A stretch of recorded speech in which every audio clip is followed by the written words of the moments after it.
overview. Thank you, Mr. Chairman.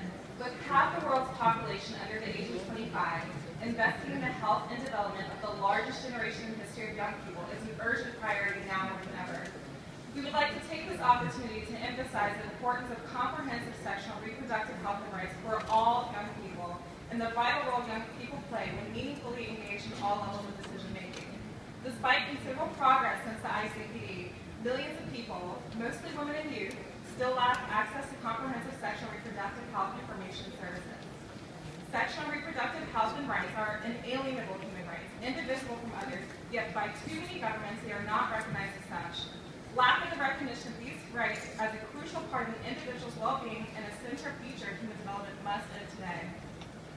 Advocates for Youth recognizes and upholds the right of adolescents and youth around the world to evidence-based and rights-based comprehensive sexuality education, both in and out of school. Effective and sexuality education must include information about sexual and reproductive health, including condoms under contraceptive services and commodities, gender equality, health and positive aspects of sexuality, relationships, gender-based and sexual violence, gender diversity, healthy emotive processes, human rights, and anti-discrimination. It should reduce barriers and create structured opportunities for young people to explore their attitudes and values, and to practice decision-making and other life skills ability to be able to make free and informed choices about their sexual lives. We respectfully call upon governments to acknowledge and respect the diversity amongst young people, including but not limited to age, marital status, sexual orientation, gender identity expression, disability status, education level, and experience.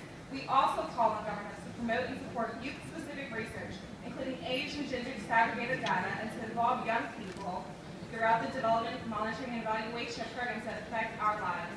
We call on all governments to eliminate discriminatory policies and harmful traditional practices, which disproportionately affect the young, in particular young women and girls, and those with diverse sexual orientation and gender identities and expression.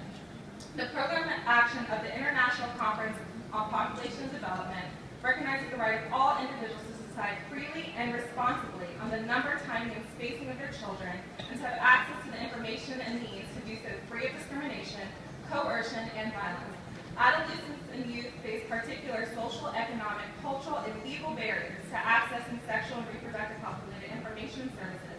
Government's refusal to address these barriers and failure to recognize young people's sexual and reproductive health and rights is a violation of our basic human rights. All adolescents and youth have a right to sexual and reproductive health, to live free from violence and coercion, and to exercise their sexual and reproductive rights. Youth involvement, comprehensive sexuality education, youth-friendly sexual and reproductive health services, and an enabling legal and socio-culture environment and the recognition of youth diversity are critical to ensuring a world where young people lead healthy lives and where sexuality and reproductive health and possible enjoyable aspects of being human. Thank you.